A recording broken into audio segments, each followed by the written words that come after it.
మనందరం కలిసి ఈరోజు ఆహ్, ఒక ఇంపార్టెంట్ టాపిక్ క్రైస్తవ జీవితానికి ఆయువు పట్టు లాంటి విషయాన్ని మనందరం కలిసి ధ్యానం చేయబోతా ఉన్నాం. మనం గత దినాల్లో ముఖ్యంగా బిబ్లియాలజీ బైబిలు, అలాగే బైబిల్‌లో ఉన్న విషయాలను గురించినటువంటి చక్కని ధ్యానముల విషయంలో ప్రభు కృప చూపారు. ఈ స్టడీకి కూడా చేరువచ్చిన అందరిని బట్టి ప్రభువుని స్తుతిస్తూ ఈ సమయంలో మనందరం కలిసి టెస్టింగ్ ద స్పిరిట్స్, ఆత్మల పరీక్ష అనే విషయం, లేకపోతే ఆత్మలను పరీక్షించడం. ఈ టైటిల్ చూడగానే చాలామంది ఇదేంటి చాలా డిఫరెంట్‌గా ఉంది. దేన్ని ఈ ఆత్మలు ఎలా పరీక్షించడం అనే విషయాన్ని గురించి ఏదో ఒక డిఫరెంట్‌గా థింక్ చేసి ఉండొచ్చేమో కొంతమంది. బట్ ఈరోజు మనందరం కలిసి ఆహ్, మనం యోహాను రాసిన మొదటి పత్రిక 4వ అధ్యాయం 1వ వచనం నుంచి మనం చదివి యోహాను పత్రిక సారాంశాన్ని మనం చూసి టెస్టింగ్ ద స్పిరిట్స్ ఈరోజు ఆత్మీయ మామూలుగా అంటే స్పిరిచువాలిటీ కోసం ఆత్మీయంగా ఉండాలని, ఆత్మీయతను కనుగొనటం కష్టమవుతున్న దినాల్లో అసలు నిజంగా ఆత్మీయత, మనం నిజంగా ఆత్మ ఆత్మ సంబంధమైన బోధలో ఉన్నాం. వీటన్నిటిని గురించి పరీక్షించుకోవడానికి కొన్ని విశేషమైన సంగతుల్ని మనం యోహాను రాసిన మొదటి పత్రిక 4వ అధ్యాయంలో చూస్తాం. సో, నా వాయిస్ గనుక క్లారిటీ లేకపోతే మీరు ఖచ్చితంగా ఇన్ఫార్మ్ చేయండి. మనము ఇవి ధ్యానం చేసిన తర్వాత కొన్ని క్వెషన్స్ కూడా మనము ఎవరైనా అంటే క్వెషన్స్ ఉంటే ఖచ్చితంగా చెప్పొచ్చు. No problem. చూడండి, యోహాను రాసిన మొదటి పత్రిక 4వ అధ్యాయం. అన్న ఫస్ట్ 8 వర్సెస్ చదువుతారా? చూడండి, యోహాను రాసిన మొదటి పత్రిక 4వ అధ్యాయం. లేకుంటే మీరు షేర్ చేయండి అన్న, నేను బైబిల్‌లో చదువుతున్నాను. ప్రియులారా, అనేకులైన అబద్ధ ప్రవక్తలు లోకంలోనికి బయలువెళ్ళి ఉన్నారు గనుక ప్రతి ఆత్మను నమ్మక ఆయా ఆత్మలు దేవుని సంబంధమైనవో కావో పరీక్షించుడి అంటున్నాడు. ఆయా ఆత్మలు దేవుని సంబంధమైనవో కావో పరీక్షించండి అనే మాటను మనం చూస్తున్నాం. టెస్ట్ ద స్పిరిట్స్ అనే మాట, ఆత్మల పరీక్ష అనే మాట. యేసు క్రీస్తు శరీరధారి అయి వచ్చెనని ఏ ఆత్మ ఒప్పుకొనునో అది దేవుని సంబంధమైనది. ఏ ఆత్మ యేసును ఒప్పుకొనదో అది దేవుని సంబంధమైనది కాదు. దీనిని బట్టే దేవుని ఆత్మను మీరు ఎరుగుదురు. క్రీస్తు విరోధి ఆత్మ వచ్చునని మీరు వినిన సంగతి ఇదే. ఇదివరకే అది లోకంలో ఉన్నది. చిన్నపిల్లలారా, మీరు దేవుని సంబంధులు. మీలో ఉన్నవాడు లోకములో ఉన్నవాని కంటే గొప్పవాడు గనుక మీరు వారిని జయించి ఉన్నారు. వారు లోక సంబంధులు గనుక లోక సంబంధులైనట్టు మాట్లాడుదురు. లోకము వారి మాట వినును. మనము దేవుని సంబంధులము. దేవుని ఎరిగినవాడు మన మాట వినును. దేవుని సంబంధి కానివాడు మన మాట వినడు. ఇందువలన మనము సత్య స్వరూపమైన ఆత్మ ఏదో భ్రమపరచు ఆత్మ ఏదో తెలుసుకొనుచున్నాము. ప్రియులారా, మనము ఒకరినొకడు ప్రేమింతుము. ఏలయనగా ప్రేమ దేవుని మూలముగా కలుగుచున్నది. ప్రేమించు ప్రతివాడును దేవుని మూలముగా పుట్టినవాడై దేవుని ఎరుగును. దేవుడు ప్రేమా స్వరూపి. ప్రేమ లేనివాడు దేవుని ఎరుగడు. సో, ఈ లేఖన భాగాలు మనం చదువుతా ఉన్నప్పుడు అపోస్తలుడైన యోహాను పరీక్షను గురించి, అనేకమైన ఆత్మలు లేకపోతే అనేకమైనటువంటి బోధలు, చాలా డిఫరెంట్ థింగ్స్ ఉన్నప్పుడు అపోస్తలుడైన యోహాను పరీక్షించడం ఎలాగా అనే విషయాలు చెప్తున్నాడు. సో, చర్చ్ హిస్టరీ బేస్ చేసుకొని జొనాథన్ ఎడ్వర్డ్స్ గారి కొన్ని మాటలు నేను చదువుతూ వచ్చినప్పుడు 2-3 రోజులు నేను ధ్యానం చేసిన తర్వాత ఈ టాపిక్‌ని డీల్ చేయాలని ప్రభు నాకు గైడెన్స్ ఇస్తా వచ్చినప్పుడు ఈ టాపిక్‌ని డీల్ చేస్తా ఉన్నాను. ఆహ్, ఏదో ఆహ్, కొత్తగా అలా అని కాదు గానీ, ఉన్న విషయాన్ని మనం చక్కగా ధ్యానం చేయబోతున్నాం. దానికి ముందు యోహాను భక్తుడు ఈ మాట రాస్తున్నాడు. ఏమనంటే, ప్రతి ఆత్మను నమ్మక ఆయా ఆత్మలు దేవుని సంబంధమైనవో కావో పరీక్షించుడి అంటున్నాడు. అంటే ఇంతకీ ఏం జరిగింది? ఆనాటి కాలంలో జరిగిన సంగతిని నేను జ్ఞాపకం చేసి ముందుకెళ్తాను. యోహాను గురించి, యోహాను రచనల గురించి మనం ఒక మాట ఆలోచన చేస్తున్నప్పుడు ఒకాయన ఇబిడ్ అనే ఒక గ్రంథంలో ఈ రకంగా రాయబడింది. ఏంటంటే, John's pen is a surgeon's knife, not a philosopher's skill. ఒక రచయిత యొక్క చక్కని కలంలాగా కదలదు గానీ, యోహాను రచనలన్నీ కూడా, యోహాను రచనల్లో మనం చూసేది ఎలాంటిదంటే, యోహాను రచనల్లో ఒక డాక్టర్ కత్తి పట్టుకొని చిన్నగా సర్జరీ చేస్తా ఉంటాడు. చిన్నగా చేస్తా ఉంటాడు. అలాంటి విషయాన్ని మనం చూస్తూ ఉంటాం. యోహాను భక్తుడి రచనల్లో కూడా మనం చూస్తా ఉన్నప్పుడు, ఆయన రచనలన్నిటిలో ఒక విషయాన్ని కూలంకుషంగా, నిదానంగా, నెమ్మదిగా, చక్కగా పార్ట్ బై పార్ట్ ఒక్కొక్కటి ఎక్స్‌ప్లెయిన్ చేయటం చూస్తా ఉంటాం. ఒక చిన్న పిల్లలకి ఎక్స్‌ప్లెయిన్ చేస్తా ఉన్నప్పుడు మనం అబ్జర్వ్ చేసే స్టైల్‌ని ఇక్కడ చూస్తూ ఉంటాం. సో, అలాంటి ఈ ఈ పత్రికలో మనం చదువుతా ఉన్నప్పుడు ఆ రోజుల్లో సుమారు ఆల్మోస్ట్ హిస్టారికల్ బ్యాక్‌గ్రౌండ్ మనం కన్సిడర్ చేస్తే, హిస్టారికల్ బ్యాక్‌గ్రౌండ్‌లో మనం వెళ్తే జూడాయిజం, యూదా యూదుల యూదా మత ప్రభావం ఎక్కువైపోయింది. యూదుల యొక్క దుర్బోధలున్నాయి. యూదులు ఆహ్, క్రీస్తు యేసును లేకపోతే యేసు క్రీస్తు ప్రభువారిని మెస్సియాగా అంగీకరించకుండా చాలా భిన్నమైన బోధలు చేస్తా ఉన్నారు. ఆ తర్వాత గ్నాస్టిజం. గ్నాస్టిజం అనేది చాలా పేటరేగిపోతా ఉంది యోహాన్ టైంలో. గ్నాస్టిజం అంటే ఏంటంటే మెటీరియల్ అనేది ఎప్పుడు కూడా ఈవిల్. పదార్థం ఎప్పుడు కూడా చెడ్డది, అలాగే దుష్ట సంబంధమైనది, అందులో చెడుతనం వసిస్తది. అంటే మానవ దేహం పదార్థంతో నిర్మితమైంది కాబట్టి, మానవ దేహం అంతా కూడా చెడ్డది. కాబట్టి యేసు క్రీస్తు శరీరధారి అయితే, అంటే శరీరం అనేది పదార్థం కాబట్టి, ఖచ్చితంగా యేసు క్రీస్తు ప్రభువు పదార్థం అయ్యుంటే ఆయన దేవుడు ఎలా అవుతాడు? కాబట్టి యేసు క్రీస్తు ఒక ఆత్మ తప్పితే వ్యక్తి కాదు. He is not a person అనే ఒక దుర్బోధ ప్రారంభమైంది. దాన్ని గ్నాస్టిసిజం చాలా ఎక్కువ నాలెడ్జ్ గురించి వీళ్ళు ప్రాకులాడుతా వచ్చారు. అలాగే దీంట్లో ముఖ్యంగా ఏంటంటే డొసిటిజం కూడా ఆ రోజు చాలా ఎక్కువైపోయింది. డొసిటిజం బోధ కూడా ఇదే. ఏంటంటే యేసుక్రీస్తు ప్రభువారు సంపూర్ణ దైవ మానవుడు అనే విషయాన్ని ఆహ్, ఆయన మానవుడు కాదు. ఆయన మానవత్వాన్ని కొట్టిపారేసే బోధలివి. సో, అలాంటి బోధల సమయం. అంతేకాదు వీటి ప్రభావం ఎంత ఎక్కువైపోయిందంటే, చాలామంది సంఘము వెలుపల నుంచి యేసుక్రీస్తు దైవత్వం మీద దాడి చేస్తున్నారు. సంఘము లోపల ఉన్న వారిని బయటికి లాగుతూ ఉన్నారు. ఇలాంటి పరిస్థితుల్లో, వేరు వేరు అనేక మంది చాలా దారుణమైన బోధలు తీసుకొస్తున్నప్పుడు, ఆయా ఆత్మలు దేవుని సంబంధమైనవో కావో పరీక్షించుడు అనేది చెప్పే మాట ఎంత స్ట్రాంగ్ వర్డ్ అంటే చాలా దారుణమైన పరిస్థితులు ఏర్పడ్డాయి. జుడాయిజం వల్ల, గ్నాస్టిజం వల్ల, డొసిటిజం వల్ల వీరందరి బోధల మూలంగా చాలా దారుణమైన నష్టం జరుగుతుంది ఆనాడున్నటువంటి సంఘానికి. సో, ఇంకా చాలా హెరెటిక్స్, చాలా దుర్బోధలు కూడా ప్రారంభమయ్యాయి. వాటన్నిటిని మనం చూస్తాం. అయితే వీటన్నిటిని కౌంటర్ చేసే క్రమంలో, వీటన్నిటికి ఒక కంక్లూజన్ ఇచ్చే క్రమంలో యేసుక్రీస్తు ప్రభువారు అత్యంత సమీపంగా ఉండే శిష్య బృందంలో ఈయన ఒకడిగా ఉన్నాడు. ఈయన ఈ పత్రికను రాస్తూ ఉన్నాడు. బాగా గుర్తుపెట్టుకోండి. ఈ పత్రిక అవుట్‌లైన్ చెప్పి మనము యోహాను రాసిన మొదటి పత్రిక 4 అధ్యాయం మనము జస్ట్ ఒక 6 కండిషన్స్ మనం చదువుతాం. 5-6 కండిషన్స్ మనం చదివి మనం క్లోజ్ చేయబోతా ఉన్నాం. చూడండి, ఈ పత్రికని జస్ట్ అవుట్‌లైన్ గుర్తుపెట్టుకోండి. పాసిబుల్ అయితే రాసుకోండి. No problem. సో, ఈ పత్రిక యొక్క అవుట్‌లైన్ నేను జస్ట్ గుర్తు చేసి ముందుకెళ్తాను.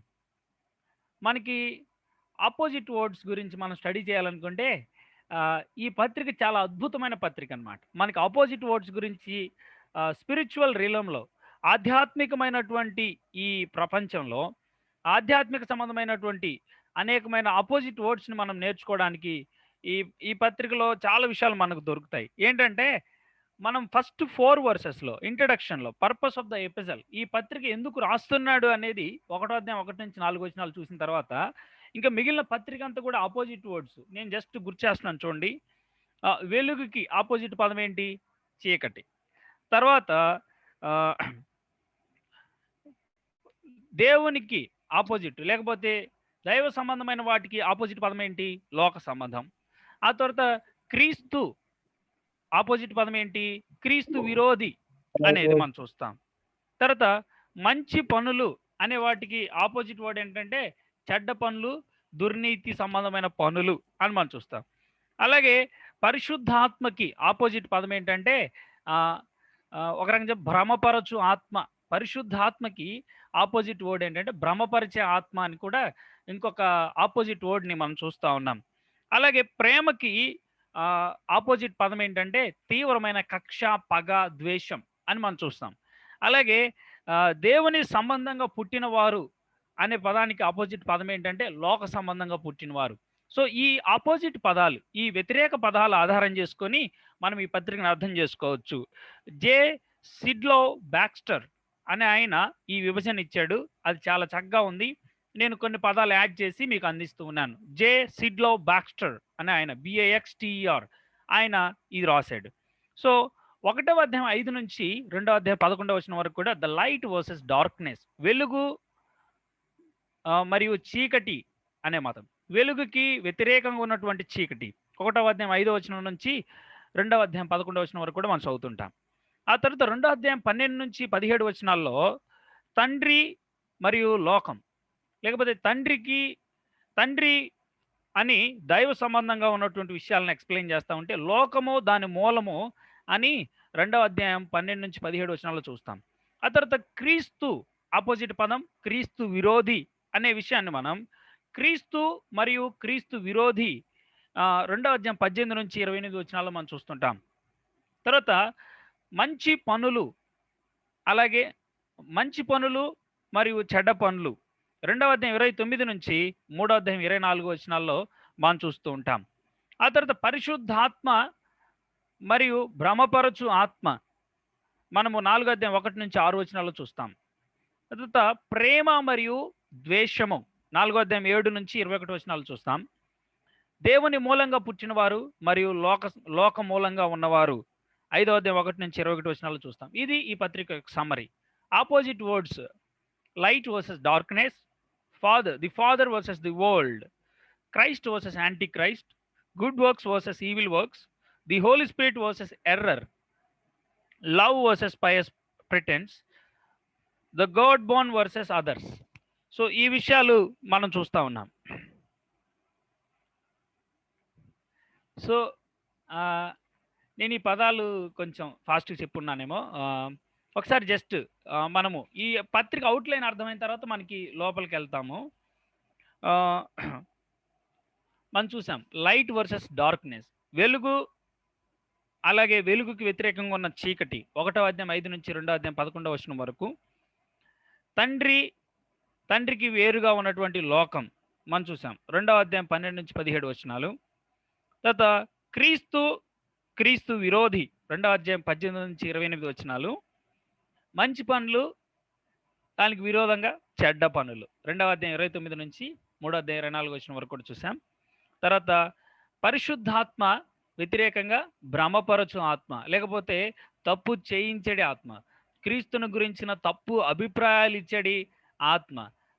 ఒక రంగు చెప్పాలంటే ఇది తప్పక సాతాను సంబంధమైనటువంటి విషయం, సాతాను సంబంధంగా సాతాను మూలంగా ప్రేరేపించబడే ఆత్మ అని 4వ అధ్యాయం 1 నుంచి 6 వచనాలు చూస్తాం. ప్రేమ దానికి వ్యతిరేకంగా పగ, ద్వేషం 4వ అధ్యాయం 7 నుంచి 21 వచనాలు. దేవుని మూలంగా పుట్టినవారు దానికి వ్యతిరేకంగా లోక మూలంగా పుట్టినవారు 5వ అధ్యాయం 1 నుంచి 21 వచనాలు. మనం చదువుతున్నప్పుడు 2వ అధ్యాయం 29 నుంచి 3వ అధ్యాయం 24 వచనం వరకు కూడా good works versus evil works, మంచి పనులు దానికి వ్యతిరేకంగా చెడ్డ పనులు. 2 ఫ్యామిలీస్ని మనం చూస్తున్నాం, 2 రకాల కుటుంబాలు, మంచి జరిగించేవారు, చెడు కార్యాలను జరిగించేవారు. అలాగే 2 స్పిరిట్స్, 2 ఆత్మలు, 1 పరిశుద్ధాత్మ, 2 భ్రమపరచు ఆత్మ మనం చూస్తూ ఉన్నాం. 2 ఫ్యామిలీస్ అండ్ 2 స్పిరిట్స్. ఇప్పుడు మనం ధ్యానం చేయబోయే విషయం ఏంటంటే 2 స్పిరిట్స్. క్రీస్తు యేసును గురించినటువంటి సత్యాన్ని మనము ఎరిగిన వారంగా 2 ఆత్మలు, 1 పరిశుద్ధాత్మ దేవుని సంబంధమైన విశ్వాసులలో వసించుచున్న ఆత్మ, అలాగే భ్రమపరచుడు ఆత్మ క్రీస్తు విరోధి ఆత్మ, క్రీస్తు విరోధిగా ఉన్నటువంటి సాతాను యొక్క ప్రభావం మూలంగా పనిచేసేది ఆత్మ. సో రండి, ఇప్పుడు వీరి మధ్యలో ఎన్నో దుర్బోధలు ఉన్నాయి, ఎన్నో బోధలు వచ్చాయి, ఎంతో దారుణమైనటువంటి టీచింగ్స్ వాళ్ళ మధ్యలో ప్రబలుతున్నాయి. ఇప్పుడు యోహాను వారికి చెప్తా ఉన్న విషయం ఏంటంటే how to choose the right teaching, సరైన బోధని, లేకపోతే పరిశుద్ధాత్మ సంబంధమైన బోధని, పరిశుద్ధాత్మ పనిచేసే ఆ పరిచర్యని నేను గుర్తించడం ఎలాగూ అనే విషయాన్ని చూద్దాం. రండి, మొదటి విషయాన్ని గమనించండి. 4వ అధ్యాయం 1 నుంచి 3 వచనాలు నేను ఫస్ట్ చదువుతున్నాను. 4వ అధ్యాయం 1 నుంచి 3 వచనాలు. ప్రియులారా, అనేకులైన అబద్ధ ప్రవక్తలు లోకంలోనికి బయలు వెళ్ళి ఉన్నారు కనుక ప్రతి ఆత్మను నమ్మక ఆయా ఆత్మలు దేవుని సంబంధమైనవో కావో పరీక్షించుడి. యేసు క్రీస్తు శరీరధారి అయి వచ్చినని ఏ ఆత్మ ఒప్పుకొనునో అది దేవుని సంబంధమైనది. ఏ ఆత్మ యేసును ఒప్పుకొనదో అది దేవుని సంబంధమైనది కాదు. దీనిని బట్టియే దేవుని ఆత్మను మీరు ఎరుగుదురు. క్రీస్తు విరోధి ఆత్మ వచ్చునని మీరు వినిన సంగతి ఇదే. ఇది వరకే అది లోకములో ఉన్నది అనే మాటని మనం చూస్తున్నాం. సో ఇక్కడ బాగా అబ్జర్వ్ చేయండి. ఆ, ప్రతి ఆత్మను డు నాట్ బిలీవ్, ప్రతి ఆత్మను నమ్మకండి. ఎందుకు అంటే ఆ, అనేకులైన అబద్ధ ప్రవక్తలు, ప్రొఫెసీస్, లేకపోతే ఇంకొక మాట చెప్పాలంటే ప్రాఫెసీలో రెండు విషయాలు మనం చూస్తుంటాం. ఒకటి భవిష్యత్తు గురించి చెప్పేవాళ్ళు, రెండు వాక్యాన్ని ప్రకటించేవాళ్ళు. ఇక్కడ మాట్లాడుతుంది వాక్యాన్ని ప్రకటించే వాళ్ళ గురించే. సో వాక్యాన్ని ప్రకటిస్తున్న వాళ్ళ గురించి ఇక్కడ రాస్తూ అంటున్న విషయం ఏంటంటే చాలా మంది అనేకులము చాలా తప్పుగా వాక్యాన్ని ప్రకటించే వాళ్ళు లోకంలోనికి బయలు వెళ్ళి ఉన్నారు. సో ఇప్పుడు ఒకటి, ప్రతి ఆత్మను నమ్మొద్దు, నమ్మకండి అన్నాడు. ఎందుకు అంటే అనేకులైన అబద్ధాన్ని ప్రచురించే వారు లోకంలోనికి బయలు వెళ్ళి ఉన్నారు. సో మరి ఇప్పుడు ఏం చేయాలి అంటే ఆయా ఆత్మలు దేవుని సంబంధమైనవో కావో పరీక్షించండి. ఆయా ఆత్మలు దేవుని సంబంధమైనవో కావో పరీక్షించండి. ఎలా అనే ప్రశ్న. ఒకటి, నమ్మొద్దు అన్నాడు. ఎందుకు నమ్మొద్దు అంటే ఇలా చాలామంది వచ్చున్నారు అన్నాడు.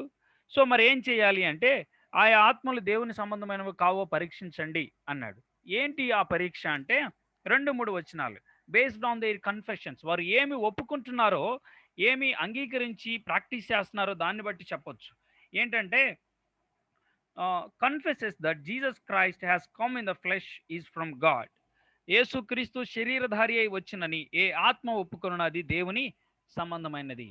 సో ప్రాథమికంగా సరి అయిన బోధ, సరి అయిన ఆత్మ పరిచర్యలో జరిగే విషయం ఏంటంటే, సరి అయిన విశ్వాసి గ్రహించాల్సిన విషయం ఏంటంటే, ఒకటి, యేసు క్రీస్తు ఆధారంగా మనము సరి అయిన బోధలో ఉన్నామా లేదో మనం అర్థమవుతుంటది. చూడండి, యేసు క్రీస్తు శరీరధారి అయి వచ్చనని ఏ ఆత్మ ఒప్పుకొనునో అది దేవుని సంబంధమైనది. మనం దేవుని సంబంధమైన దైవికమైన బోధలో, దైవికమైన పరిచర్యలో, దేవుని యొక్క అప్రూవల్ పనిలో ఉన్నాము అనేది యేసు క్రీస్తుని ఆధారం చేసుకొని చెప్పవచ్చు. ఇంకోటి, యేసు క్రీస్తుకి దూరంగా ఉన్న పరిచర్యను కూడా, దూరంగా ఉన్నటువంటి బోధను కూడా మనం ఎలా గుర్తుపెట్టచ్చు అంటే, ఏ ఆత్మ యేసును ఒప్పుకొనదో అది దేవుని సంబంధమైనది కాదు. దీనిని బట్టియే దేవుని ఆత్మను మీరు ఎరుగుదురు. క్రీస్తు విరోధి ఆత్మ వచ్చునని మీరు వినిన సంగతి ఇదే. ఇది వరకు అది లోకంలో ఉన్నది. సో మనం ఆలోచన చేయాల్సిన విషయం ఏంటంటే, క్రీస్తు విరోధి సంబంధమైన ఆత్మ లేదా దుర్బోధలు క్రైస్తవ విశ్వాసానికి వేరుగా ఉండే బోధలు ఇప్పుడు వచ్చాయి అనుకుంటున్నారా? ఆలోచించేయండి. ఇప్పుడు కాదు, కానీ ఇది వరకే అది లోకంలో ఉన్నది. యేసు క్రీస్తును గురించిన సరి అయిన అవగాహనని మిస్లీడ్ చేయడంలో సాతాను పని ఎప్పటి నుంచో ఉంది. అది ఆది అపోస్తలుల కాలం నుంచే ఉంది. మరి కడకు మనం చూస్తూ ఉన్నప్పుడు జూడాయిజం, గ్నాస్టిసిజం, డొసెటిజం ఇవన్నీ కూడా అపోస్తలుడైన యోహాను టైంకి చాలా పేట్రేగిపోయాయి, చాలా దారుణంగా తయారైనాయి. సో అందుకని వాళ్ళని కండెమ్ చేయటం మనం చూస్తున్నా. సో ప్రాథమికంగా am I in a right teaching? నేను సరైన బోధలో ఉన్నానా? నేను సరైన విశ్వాస మార్గంలో ఉన్నానా? ఇంకొక విషయం చెప్పాలంటే, నేను సరి అయిన పరిచర్యలోనే కొనసాగుతున్నానంటే ఫస్ట్ ప్రశ్న ఏంటంటే, ఫస్ట్ టెస్ట్ ఏంటంటే, మనము ఫస్ట్ క్వశ్చన్ వేయాల్సింది ఏంటంటే, what does the person believe about Jesus Christ? యేసు క్రీస్తుని గురించి నీవు నేను అనుసరిస్తున్నా, నీవు నేను ఏమని భావిస్తున్నా, ఏమని అర్థం చేసుకున్నాం? ఇంకొక మాట చెప్పాలి అంటే, యేసు క్రీస్తుని గురించి ఆ పరిచర్యలో ఉన్న వ్యక్తులు ఏమని నమ్ముతున్నారు? So based on Christ Jesus. గుర్తుపెట్టుకోండి, యేసు క్రీస్తు యొక్క శరీర ధారణకు ముందు, యేసు క్రీస్తు శరీర ధారణ, యేసు క్రీస్తు శిలువ, యేసు క్రీస్తు పునరుత్థానం, యేసు క్రీస్తు ఆగమనాన్ని గురించి ప్రాథమికంగా సరైన అవగాహన అవసరం. ఆ అవగాహన లేని బోధలో కనుక మనం చేరినట్లయితే మనం ప్రమాదంలో ఉన్నాం. ఇంకొక మాట చెప్పాలంటే, అది దేవుని సంబంధమైన విషయం అయ్యుంటే వీటిల్లో ఖచ్చితంగా మనం జాగ్రత్త పడాలి. ఇంకొక మాటను నేను చెప్పాలనుకుంటున్నాను. చూడండి, నేడు పరిశుద్ధాత్ముని పని ఏమిటి అంటే ఇక్కడ నిజంగా ప్రతి ఆత్మను నమ్మక అనే మాట మనం చూస్తున్నాం. చూడండి, దీనిని బట్టియే దేవుని ఆత్మను మీరు ఎరుగుదురు. దేవుని ఆత్మను మీరు ఎరుగుదురు. ఆ ఆత్మ అనే పదం ఎంత బోల్డ్‌లో ఉందో మనం చూస్తున్నాం కదా! అంటే పరిశుద్ధాత్మను గురించి చెప్తున్న మాట. సో, పరిశుద్ధాత్ముని యొక్క పరిచర్య ఏమిటి అంటే, ఆయన వ్యక్తులను, విశ్వాసులను తన వైపు ఆకర్షించుకొనడు కానీ, ఆయన క్రీస్తు కేంద్రితంగా జీవించటానికి విశ్వాసులని నిరంతరం ప్రోత్సహిస్తూ ఉంటాడు.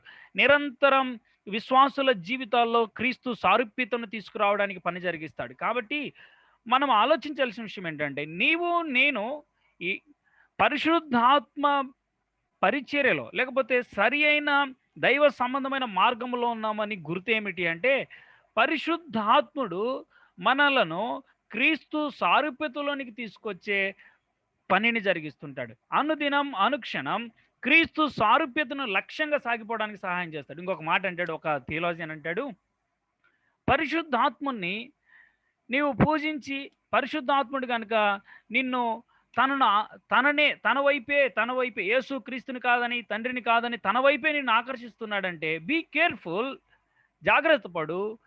ఆ పరిశుద్ధాత్ముడు మాత్రం అతను కాదు, మరి ఏదో ఆత్మ అయి ఉంటుంది అంటాడు. ఎందుకంటే పరిశుద్ధాత్ముని యొక్క పరిచర్య, పరిశుద్ధాత్ముని యొక్క పని ఏమిటి అంటే, మనము క్రీస్తు కేంద్రితంగా జీవించడానికి, క్రీస్తు సారూప్యతలోనికి రావడానికి, క్రీస్తును గురించిన సరైన అవగాహనలోనికి రావడానికి, క్రీస్తు పోలికలోనికి నానాటికి పొసెస్ అవ్వడానికి మనల్ని నిరంతరం ప్రతి క్షణం ప్రతిదినం మనల్ని ఎప్పుడు కూడా పురికొల్పుతూ ఉంటాడు. కాబట్టి పరిశుద్ధాత్ముని యొక్క పని ఏమిటి? పరిశుద్ధాత్ముడు దేవుని ఆత్మ, మనం ఇక్కడ చూస్తున్నప్పుడు దేవుని ఆత్మ కార్యం ఏమిటి అంటే, క్రీస్తు సారూప్యతలోనికి మనల్ని నానాటికి తీసుకువెళ్ళటం. కాబట్టి ఫస్ట్ క్వశ్చన్ ఏంటంటే, టెస్ట్ నెంబర్ 1 ఏంటంటే, what does the person believe about Jesus Christ? నేడు యేసు క్రీస్తును గురించిన బోధ మిస్ అవుతా ఉంది చాలా చోట్ల. సో ఇది చాలా ప్రమాదం. ఒక పరిచర్యలో యేసు క్రీస్తుని గురించిన సరైన అండర్స్టాండింగ్ లేదు, ఒక విశ్వాసులు ఇది మిస్ అవుతుంది అంటే ప్రమాదంలో ఉన్నాం ప్రియులరా. ఆయన శరీర ధారణకు ముందు ఉన్నటువంటి సంగతిని, ఆయన శరీర ధారణను గురించి, ఆయన సిలువ వేయబడటాన్ని గురించి, ఆయన పునరుత్థానాన్ని గురించి, ఆయన ఆగమనాన్ని గురించి ఎక్కడైతే ప్రకటించబడదో, ఎక్కడైతే వివరణ ఉండక ఎలాగంటే అలా ఉంటుందో ఖచ్చితంగా చెప్పగలం, అది దైవ సంబంధమైన, దేవుని సంబంధమైన పని కాదు అని ఖచ్చితంగా చెప్పగలం. ఎందుకంటే యేసు క్రీస్తు కేంద్రితంగా ఆత్మకార్యం జరుగుతుంది. కాబట్టి టెస్ట్ నెంబర్ 1 ఏంటంటే, అనేకులైన అబద్ధ ప్రవక్తలు ఉన్నారు, అనేకమైన ఆత్మలు ఉన్నాయి, కానీ పరిశుద్ధాత్మ పని, పరిశుద్ధాత్ముని పని ఏమిటి, పరిశుద్ధాత్మ కార్యం ఏమిటి అంటే, టెస్ట్ నెంబర్ 1 మనకు అర్థమయ్యేది ఏంటంటే, క్రైస్ట్ సెంటర్డ్గా, క్రీస్తు కేంద్రితంగా మనల్ని తీసుకెళ్తాడు, క్రీస్తును గురించిన ఒక అండర్స్టాండింగ్లోనికి మనల్ని తీసుకెళ్తాడు. కాబట్టి ఈరోజు టునైట్ మనం ఆలోచించేయాలి మన జీవితాలని. యేసు క్రీస్తును గురించినటువంటి సరైన అండర్స్టాండింగ్ మన లైఫ్లో నానాటికి పెరుగుతుందా? యేసు క్రీస్తుని గురించినటువంటి సరైన అవగాహన మనకు పెరుగుతుందా? మనం వింటున్నటువంటి బోధల్లో ప్రకటించబడుతుందా? లేదు అంటే జాగ్రత్తగా మనం ఆలోచించాలి, మనల్ని మనం పరీక్షించుకోవాలి, మనం వింటున్న బోధన పరీక్ష చేయాలి. క్రీస్తు కేంద్రితంగా రావట్లేదు, క్రీస్తు కేంద్రితంగా ఉండట్లేదు ఏ బోధ అయినా సరే అంటే చాలా ఆలోచించాల్సిన విషయం. ఇంకోటి ఏంటంటే, ఫాల్స్ స్పిరిట్స్, ఈ తప్పుడు ఆత్మలు, లేకపోతే దుర్బోధ సంబంధమైన ఈ ఆత్మల గురించి అంటున్నాడు. ఏమనంటే, యేసుక్రీస్తు శరీరధారి అయి వచ్చినని ఏ ఆత్మ ఒప్పుకొనది దేవుని సంబంధమైనది. ఓకే, ఏ ఆత్మ యేసును ఒప్పుకొనదో అనే మాట. ఏ ఆత్మ యేసును ఒప్పుకొనదో అది దేవుని సంబంధమైనది కాదు. ఒప్పుకోవడం, message. Be careful about the message what you are listening. ఏ సందేశాన్ని వింటున్నాం, ఎవరైతే సందేశాన్ని వినిపిస్తున్నారో వారు యేసు క్రీస్తుని గురించి, what does the person believe about Jesus Christ? నేడు యేసు క్రీస్తు అని చెప్తూనే యేసు క్రీస్తును సరిగా యేసుక్రీస్తుని గురించినటువంటి కొన్ని లేఖనానుసారం కానీ అభిప్రాయాలు కలిగి ప్రకటిస్తున్నప్పుడు మనం జాగ్రత్త పడాలి. ఫస్ట్ అండ్ ఫార్మోస్ట్ ఏంటంటే యేసుక్రీస్తుని గురించి ఒక వ్యక్తి ఏమి నమ్ముతున్నాడనేది ముఖ్యం. యేసుక్రీస్తుని గురించిన నమ్మికలో తప్పుగా ఉంటే, వేరు కోణంలో వేరుగా ఉంటే మనం జాగ్రత్త పడాల్సిన విషయం ఏంటంటే అది దైవ సంబంధమైనది, దేవుని సంబంధమైనది కాదు. ఈవెన్ నేనైనా ఎప్పుడైనా అలా చెప్తే నేను కూడా జాగ్రత్త పడాలి, మీరు కూడా తప్పక జాగ్రత్త పడాలి. ఏమిటి అంటే క్రీస్తు కేంద్రితం, క్రైస్ట్ సెంటర్డ్‌నెస్ మిస్ అవుతా ఉందా? అయితే పెద్ద ప్రమాదానికి దారి తీయడానికి మనం రెడీగా ఉన్నామనే విషయాన్ని గుర్తుపెట్టుకుందాం. చూడండి, ఫాల్స్ స్పిరిట్స్‌ని ఎలాగా అంటే ఇక్కడ యోహాన్ చెప్తున్న విషయం ఏంటంటే బేస్డ్ ఆన్ దేర్ మెసేజ్, వారి వర్తమానాన్ని చూడండి, వారి యొక్క సందేశాన్ని చూడండి. ఆ సందేశాన్ని బట్టి మనం చెప్పగలం అంటున్నాడు.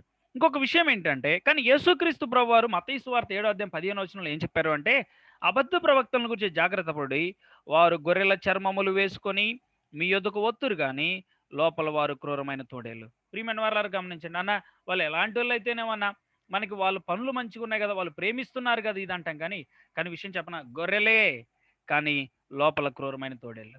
యేసు క్రీస్తుని గురించినటువంటి క్రీస్తు కేంద్రితంగా మనల్ని తీసుకువెళ్ళని ఏ బోధ అయినా సరే, క్రీస్తు సారూప్యతలోనికి మనల్ని ఎంకరేజ్ చేయని ఏ బోధ అయినా సరే జాగ్రత్త పడాల్సిన విషయం ఏంటంటే మనము అట్టి బోధలను గురించి జాగ్రత్త పడాలి. అది test number 1. What does the person believe about Jesus Christ? యేసు క్రీస్తుని గురించినటువంటి ప్రాథమికమైన నమ్మిక ఏమై ఉన్నది? ఇందులో ఎవరైనా తప్పిపోతూ ఉన్నారు అంటే జాగ్రత్త పడదాం. ఇందులో మనం వింటున్న బోధలో ఇది లేదా? యేసు క్రీస్తుని గురించినటువంటి వివరణ లేదా? యేసు క్రీస్తు శిలువ కార్యాన్ని చక్కగా అర్థం చేసుకోకుండా ఎట్లా అంటే అట్లా ఏదంటే అది ఉన్నది అంటే మనం జాగ్రత్త పడాలి.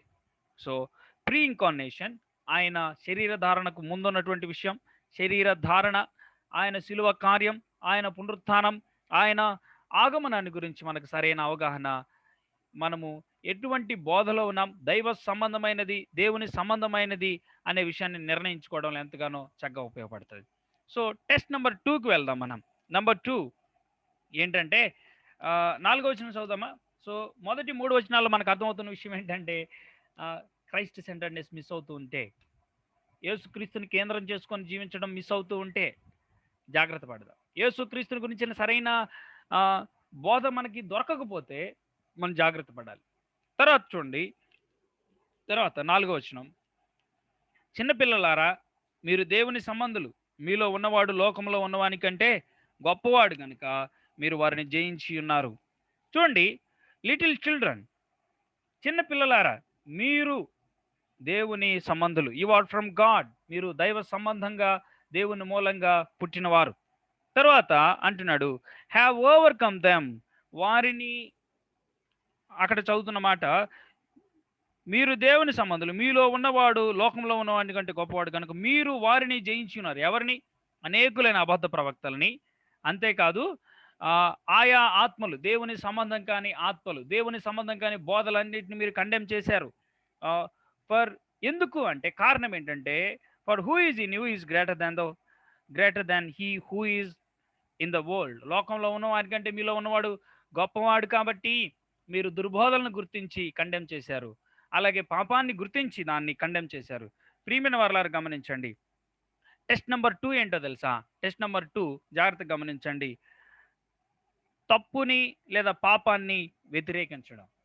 యేసు క్రీస్తుని గురించిన విషయాన్ని మాత్రమే కాదు, వారు చాలామంది అక్కడ ఉన్నటువంటి అక్కడ ఉన్నటువంటి అబద్ధ ప్రవక్తలు వీరందరూ కూడా పాపాలను జరిగిస్తూ ఉన్నారు. ఎలాంటి అలా జీవిస్తూ ఉన్నారు. శరీరము అనేది, మెటీరియల్ అనేది ఈవిల్, ఫుల్ ఆఫ్ ఈవిల్ కాబట్టి పూర్తిగా పాప సహితమైనది, పాపంతో నిండిపోయింది కాబట్టి మనం శరీరంతో ఏం జరిగించినా తప్పు లేదనుకున్నారు. బట్ వారు పాపాన్ని లేదా తప్పుని వారు జాగ్రత్త గమనిస్తున్నప్పుడు వారిని జయించి ఉన్నారు అంటే వారి మీద వారిని ఐడెంటిఫై చేసి వారిని వ్యతిరేకించారు అనే అర్థంలో చెప్తూ ఉన్నాడు. సో టెస్ట్ నెంబర్ 2 ఏంటంటే పాపాన్ని లేదా తప్పుని వ్యతిరేకించడం జరుగుతుందా? సో టెస్ట్ నెంబర్ 2 ఏంటంటే మన జీవితాల్లో అంతేకాదు మనం ఉన్నటువంటి మనం వింటున్న బోధలో కండెమ్నింగ్ ద రాంగ్ థింగ్స్, సరికాని విషయాలను, సరికాని బోధలని, లేకపోతే సరికాని జీవితాన్ని మనము వ్యతిరేకించడం జరగట్లేదు ఒక బోధలో. లేకపోతే మనం వింటున్న బోధలో మనము ఆహ్, ఆహ్, మనం చేస్తున్న ధ్యానంలో ఇలాంటివి జరగట్లేదు అంటే జాగ్రత్త. ఆహ్, దట్ ఈస్ ఎ సైన్. ఒక సూచన ఏంటంటే మనము ఆహ్, చాలా ప్రమాదంలో ఉంటున్నాము అని. కాబట్టి రెండోదేంటంటే అక్కడ for who is in you is greater than he who is in the world. లోకేచ్ఛలకు సంబంధించిన లోకంలో ఏమేమి ఉన్నాయో మనం చూసాం. శరీరాశ, నేత్రాశ, జీవటము ఉంటాయి. వీటన్నిటిని వారు కండెమ్ చేశారు. పాపాన్ని, తప్పుని తీవ్రంగా ఖండించారు. సో నేటి బోధల్లో ఆహ్, ఇలాంటివి జరగట్లేదు. అంటే అర్థం ఏంటి అంటే ఇలాంటివి జరగకపోతే మనం వింటున్న బోధలో కానీ, మనము మనం చెప్పే బోధలో కానీ, మనం నమ్మే బోధలో కానీ ఇది లేదు అంటే కేవలం డబ్బులు, ఇల్లు, ఒళ్ళు, బంగారం ఇలాంటివి అయితే ప్రమాదం ప్రమాదం ప్రియులరా. పాపము లేదా తప్పు తీవ్రంగా ఖండించడం జరుగుతుంది. ఎక్కడ అంటే దైవ సంబంధమైనటువంటి, దేవుని సంబంధమైన పరిశుద్ధాత్మ పరిచర్యలో జరిగే విషయం ఇది. కాబట్టి టెస్ట్ నెంబర్ 2 ఏంటంటే కండెమ్నింగ్ ద రాంగ్ థింగ్స్. పాపాన్ని లేదా తప్పుని వ్యతిరేకించడం జరుగుతుంది. కాబట్టి దాన్ని గుర్తించి మనం సాగాలి. టెస్ట్ నెంబర్ 3 ఏంటంటే 5వ వచనం చదువుదామా? 5వ వచనం. వారు లోక సంబంధులు గనుక లోక సంబంధులైనట్టు మాట్లాడుదురు, లోకం వారి మాట వినును అనే మాట. బాగా గమనించండి. వారు లోక సంబంధులు గనుక లోక సంబంధమైనట్టు మాట్లాడతారు. అంతేకాదు లోకం వారి మాట వినును అనే మాటలు మనం చదువుతా ఉన్నప్పుడు జాగ్రత్తగా అబ్జర్వ్ చేయండి. ఒక ఆయన అంటాడు, I do not care whether several thousand people come to your church, that is not important thing, I'm interested in message.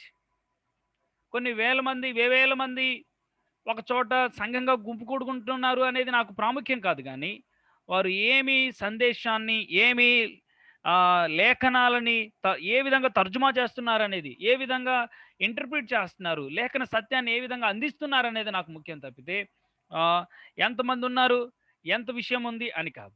ఒకనంటాడు సంఖ్య కంటే సరుకు ముఖ్యం అంటాడు. అంటే విషయం ఏంటంటే నంబరింగ్ అనేది ప్రాథమికమైనటువంటి క్రైటీరియా కాదు దేవుని పనిలో. అయితే ప్రాథమికమైన క్రైటీరియా ఏంటంటే మెసేజ్ దట్ వీఆర్ ప్రీచింగ్, మనము వెల్లడి చేస్తూ మనము చెప్తున్న బోధ చాలా ప్రాముఖ్యం. సో టెస్ట్ నెంబర్ 3 ఏంటంటే గమనించండి, వారు అనే మాట, వారు లోక సంబంధులు అనే మాటను మనం చూస్తున్నాం. కనుక లోక సంబంధమైనట్టు మాట్లాడతారు, అంతేకాదు లోకం వారి మాట వింటుంది అనే విషయాలు మనం చూస్తున్నాం. ఈ టెస్ట్ నెంబర్ 3ని అర్థం చేసుకోవడంలో 6వ వచనం కూడా మనం ఒకసారి చదుదాం. మనము దేవుని సంబంధులం, దేవుని ఎరిగిన వాడు మన మాట వినను, దేవుని సంబంధి కానివాడు మన మాట వినడు. ఇందువలన మనము సత్యస్వరూపమైన ఆత్మ ఏదో, భ్రమపరచు ఆత్మ ఏదో తెలుసుకొనుచున్నాము. క్లియర్ కట్గా ఇక్కడ రాయటం మనం చూస్తున్నాం. ఇందువలన మనము సత్యస్వరూపమైన ఆత్మ ఏదో, భ్రమపరచు ఆత్మ ఏదో తెలుసుకొనుచున్నాం. ఏంటి దేని వలన అంటే మనము దేవుని సంబంధులము, దేవుని ఎరిగిన వాడు మన మాట వినును. అంటే మన మాట అంటే అపోస్టలిక్ టీచింగ్స్, అపోస్తలుల బోధని వింటాడు, అంగీకరిస్తాడు, అవలంబిస్తాడు, ఆచరిస్తాడు, ఆచరణలో ఉంటాడు. కాబట్టి ప్రాథమికంగా మనకు అర్థమవుతుంది ఏంటంటే దేవుని సంబంధమైన వారు దేవుని అపోస్తలుల బోధని, ఈ 66 గ్రంథాల సారాంశాన్ని తప్పక ఫాలో అవుతారు. వారి గురి, వారి గమనం, వారి యొక్క పూర్తి మనస్సు లేఖనాల మీద ఉంటుంది, దేవుని మాట వినటం మీద ఉంటుంది. టెస్ట్ నెంబర్ 3 ప్రియులరా is the word of God being given out. మన గమనం లేదా ప్రజల గమనం దేవుని లేఖనాల వైపు మల్లుతుందా? మూడవ టెస్ట్ ఏంటంటే ఏదేదో బోధలు చేసి లేకపోతే ఏదేదో మాటలు కాదు, కానీ అక్కడ ఉన్న బోధ నిన్ను నన్ను లేఖనాల వైపు మన గమనాన్ని మళ్ళిస్తుందా? మన గమనం లేఖనాల వైపు మల్లుతుందా అనేది మూడవ ప్రశ్న. టెస్ట్ నెంబర్ 3 ఏంటంటే లేఖన సారం వెదజల్లబడుతుండగా లేఖన సారం వైపు మన గమనం మల్లుతుందా, లేఖనాల వైపు మన గమనం మల్లుతుందా లేదా అనేది మూడవ విషయం. సో ఈరోజు ఉన్న బోధల్లో, లేకపోతే మనము వింటున్న బోధలు, మనం చెప్పే బోధల్లో ప్రజలు లేఖనాలని ఆశ్రయిస్తున్నారా? లేఖన సత్యం కోసం, లేఖన సత్యాన్ని ఆ లేఖనాల దగ్గరికి రావటం, లేఖనాలని ఆధారం చేసుకొని జీవించడానికి ముందుకు రావడం, లేఖనాల్లో ఉన్న సత్యాన్ని వారు ఆశ్రయించడానికి ముందుకు వస్తున్నారా లేదనేది ఇంపార్టెంట్. కాబట్టి ఈ సమయంలో ఒక మాట నేను జ్ఞాపకం చేయాలనుకున్నాను. వ్యక్తిగత అనుభవాలు, వ్యక్తిగత అనుభవాల కోసం ప్రాకులాడే ఈ ప్రపంచం. నేడు కూడా ఇలాంటి పరిస్థితుల్లో మన తరం ఉంది. అయితే గమనించండి, ప్రజలు లేఖనాల వైపు గమనాన్ని పెట్టడం. చాలాసార్లు చాలామంది దుర్బోధకులు సొమ్ము చేసుకుంటున్న విషయం ఏంటంటే, ప్రజలు లేఖనాలు చదవటం పక్కన పెట్టేశారు. ప్రజలు లేఖన సత్యాన్ని ఆశ్రయించడంలో వెనకడుగేస్తూ ఉన్నారు కాబట్టే దుర్బోధలు పెట్టరేగిపోయి క్రీస్తు ఔన్నత్యం, క్రీస్తు యొక్క గొప్పతనం దారుణాతి దారుణంగా ప్రజల మధ్యలో అపహాస్యం చేయబడుతుంది. కాబట్టి ఈ సమయంలో మనం హెచ్చరించబడుతున్నాం. టెస్ట్ నంబర్ 3 ఏంటంటే, ప్రజల గమనం లేఖనాల వైపు మల్లుతుందా లేదా? లేకపోతే మనము ఆత్మ సంబంధంగా దేవుని సంబంధమై ఉంటే ఒక బోధ దేవుని సంబంధంగా ఆత్మ సంబంధంగా ఉందని అర్థం ఏంటి అంటే, లేఖనాల వైపు గమనం మల్లుతుంది. వ్యక్తిగత అనుభవాలు కాదు, మరొకటి కాదు, మరొకటి కానేరదు, కాకూడదు. తర్వాత ఇంకొక విషయాన్ని చూడండి. మనము దేవుని సంబంధులము, దేవుని ఎరిగిన వాడు మన మాట వినును, దేవుని సంబంధి కానివాడు మన మాట వినడు. ఇందువలన మనము సత్య స్వరూపమైన ఆత్మ ఏదో, భ్రమపరచు ఆత్మ ఏదో తెలుసుకొనుచున్నాము. ప్రియమైన వారలారా గమనించండి, ఇక్కడ మనం ఆలోచన చేస్తున్నాం. By this we know the spirit of truth and the spirit of error అనే మాట. సో ఇక్కడ ప్రాథమికమైన క్వశ్చన్ నంబర్ 4, టెస్ట్ నంబర్ 4 ఏంటంటే, థర్డ్ క్వశ్చన్లో మనం చూసాం, ప్రజల గమనం లేఖనాల వైపు మళ్ళితే, ఒక వ్యక్తి ఎప్పుడైతే లేఖనాల వైపు తన గమనాన్ని నిలుపుతాడో, లేఖన ఆధారంగా తన జీవితాన్ని ఆ, ఆ, జీవించటానికి లేఖనాల మీద తన గమనాన్ని నిలుపుతాడో, అప్పుడు జరిగే విషయం ఏంటంటే, లేఖన సత్యం ఘనపరచబడుతుంది. మనము దేవుని మాట వింటే లేదా లేఖనాలకి మనము లోబడితే లేఖన సత్యం ఘనపరచబడుతుంది. సో క్వశ్చన్ నెంబర్ 4 ఏంటంటే, లేఖన సత్యం ఘనపరచబడుతోందా? సరి అయిన ఆత్మ లేకపోతే పరిశుద్ధాత్ముని యొక్క దేవుని మూలంగా దేవుని సంబంధంగా జరిగే ఏ బోధలోనైనా సరే, ఏ పరిచర్యలోనైనా సరే, ఏ విషయమైనా సరే లేఖన సత్యం ఘనపరచబడాలి. లేఖన సత్యం ఘనపరచబడుతుందా అంటే అర్థం ఏంటంటే, ఆత్మ సంబంధమైన సత్యానికి సిద్ధాంతపరమైన స్పష్టతకు ప్రాధాన్యతనిస్తుందా? ఒక లేఖన భాగం ఆధారం చేసుకొని కాదు కానీ లేఖన సత్యం ఈ 66 గ్రంథాల మూకుమ్మడిగా కలిపి దేవుడు లేఖన సత్యాన్ని వెల్లడి చేస్తూ ఉండగా, వీటన్నిటి ఆధారంగా ఉన్నటువంటి ఈ సిద్ధాంతపరమైన విషయాలు, అట్లాగే ఆ సత్య సంబంధమైన సంగతులు, వీటన్నిటిని ప్రాధాన్యతను వస్తుందా? లేఖనమే రూల్ బుక్ లాగుందా? లేకపోతే ఇంక వేరేది ఏదన్నా ఉందా? అయ్యే చెప్పాడు, లేకపోతే ఇంకొకళ్ళు చెప్పారు, ఇది కాదు. లేఖనమే రూల్ బుక్ లాగుందా? లేకపోతే ఇంకేమన్నా ఉందా? అంతేకాదు, అయోమయాన్ని సృష్టించి అసత్యాన్ని ప్రచారం ఏమైనా చేస్తుందా అని కూడా ఆలోచించేయాలి. టెస్ట్ నెంబర్ 4 ఏంటంటే, ఒక లేఖన సత్యం ఘనపరచబడటం ఏంటంటే ఆత్మ సంబంధమైన సత్యానికి సిద్ధాంతపరమైన స్పష్టతకి ప్రాధాన్యత ఉందా లేదా?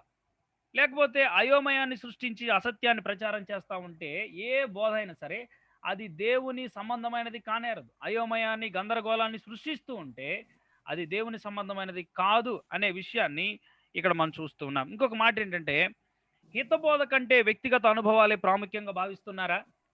దేవుని లేఖన సత్యం కంటే what the scriptures are mentioning, లేఖనాలు ప్రస్తావిస్తున్న, లేఖనాలు తెలియజెప్తున్న సత్యం కంటే వ్యక్తిగత అనుభవాలే ప్రాముఖ్యంగా తీసుకుంటా ఉంటే మనం ప్రమాదంలో ఉన్నాం.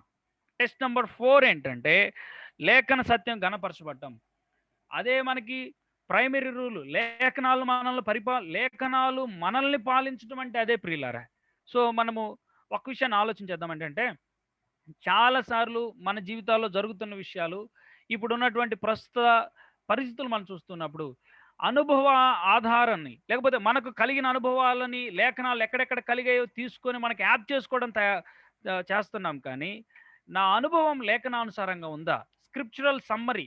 మనం ఒక్క విషయాన్ని పట్టుకోవడం కాకుండా లేఖనాలన్నిటిలో కలిపి ఈ విషయాన్ని నా అనుభవం లేఖనానుసారంగా ఉందా లేదా అని టెస్ట్ చేసుకోవాలి తప్పితే, నా అనుభవానికి అనుకూలంగా లేఖనాన్ని మారుస్తూ ఎట్లా అంటే అట్లా చేస్తా ఉంటే, టెస్ట్ నంబర్ 4 చెప్తా ఉన్న విషయం ఏంటంటే, మనము అబద్ధ ప్రవక్తల వలలో పడతాం.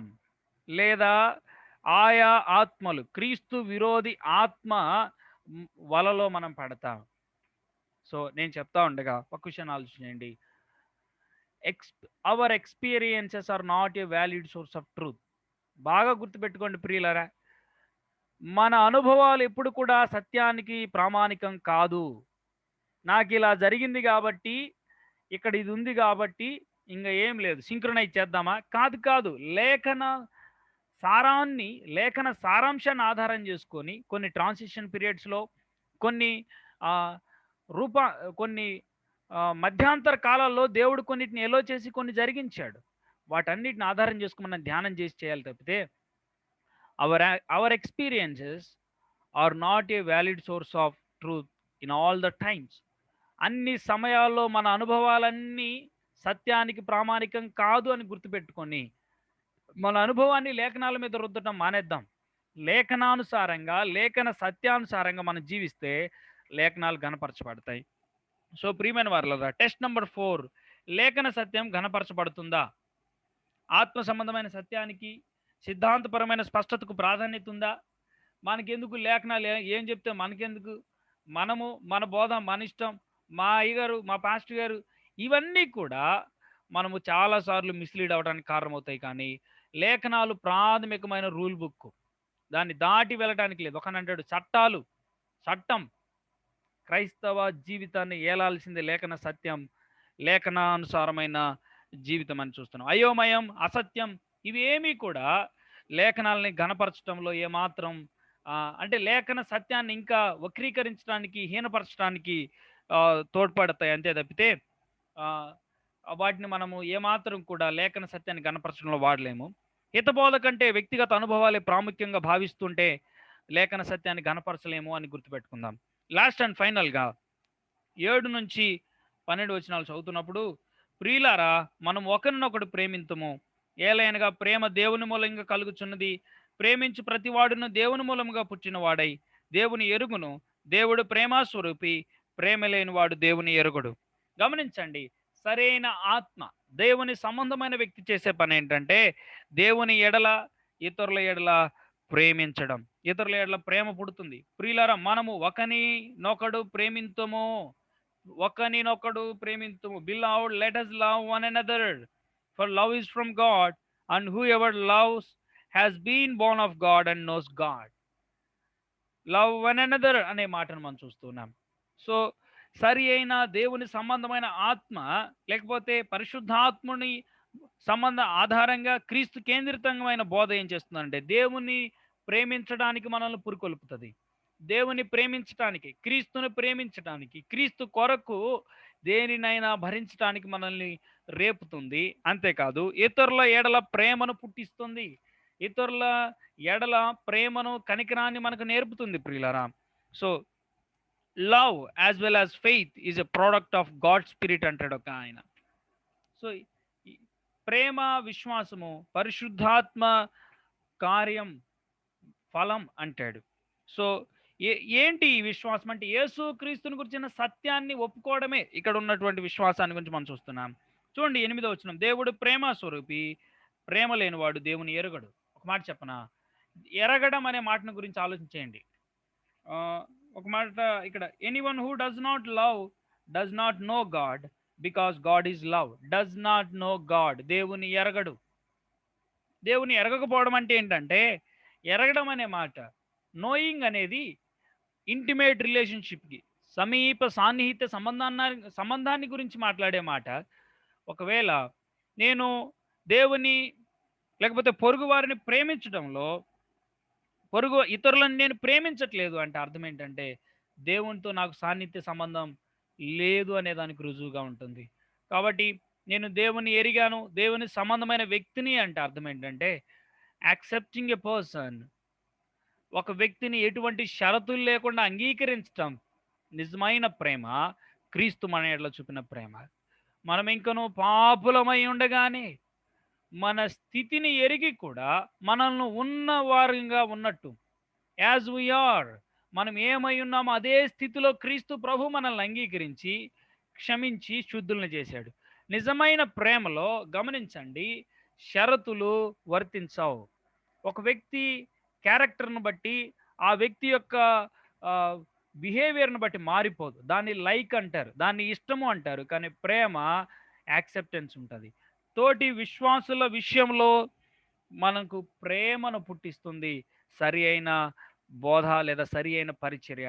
ప్రేమించడానికి మనల్ని పురుకొల్పుతుంది సరి అయిన బోధ అని మనం చూస్తున్నాం. సో ఐఎమ్ కంక్లూడింగ్, నేను కంక్లూడ్ చేస్తా ఉండగా చూడండి, ఒకటి మనం ఆలోచన చేస్తా ఉన్నప్పుడు, టెస్ట్ నెంబర్ 1, ఆనాడు ఉన్నటువంటి అనేకమైన అబద్ధ ప్రవక్తలు ఉన్నారు, అనేకమైన ఆత్మలు వారి మధ్యలో ఉండగా చాలామంది వేరు వేరు సాతాను సంబంధంగా ప్రీచ్ చేస్తూ ఉన్నప్పుడు యోహాన్ రాస్తూ ఉన్నాడు. టెస్ట్ నెంబర్ 1 ఏంటంటే, నిజంగా క్రీస్తుకు ఘనత కలుగుతుందా? ప్రియమైన వారలారా గమనించండి, మనం క్రైస్ట్ సెంటర్డ్నెస్లోకి వెళ్ళట్లేదు.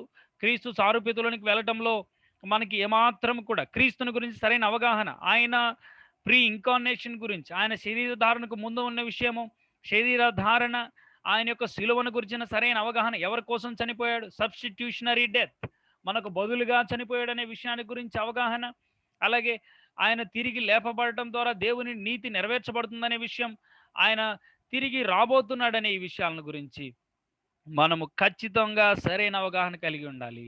వీటి విషయంలో మన అవగాహన చాలా ప్రాముఖ్యం. అలాగే మనం వింటున్న బోధలో వీటిని గురించిన సరైన అవగాహన కనిపించకపోతే మనం జాగ్రత్త పడాలి. అది ఎటువంటి బోధ అని పరీక్షించుకోవాలి. తర్వాత పాపాన్ని, తప్పుని వ్యతిరేకించటం జరుగుతుంది. మన జీవితాల్లో మనం వింటున్న బోధలో, మనం అనుసరిస్తున్నటువంటి మనం చెప్తున్న బోధలో కూడా పాపం కానీ తప్పు కానీ వ్యతిరేకించబడకుండా దాన్ని ఎంటర్టైన్ చేస్తూ ఉంటే, నేను విన్నాను,